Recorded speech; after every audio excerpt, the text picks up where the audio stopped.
আপনার মধ্যে কি জড়তা কাজ করছে? তাহলে আজকের ভিডিওটি আপনার জন্য।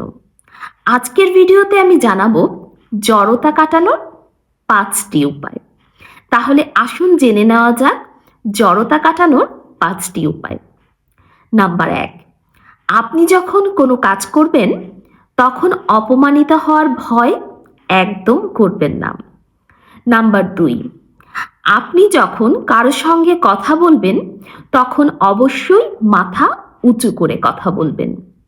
নাম্বার ৩, আপনি কখনোই আপনাকে অন্যদের চাইতে কম অথবা ছোট বলে মনে করবেন না।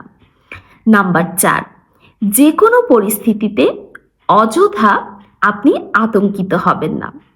আর নাম্বার ৫, আপনি যখন কথা বলছেন তখন অবশ্যই ধীরে ধীরে কথা বলুন।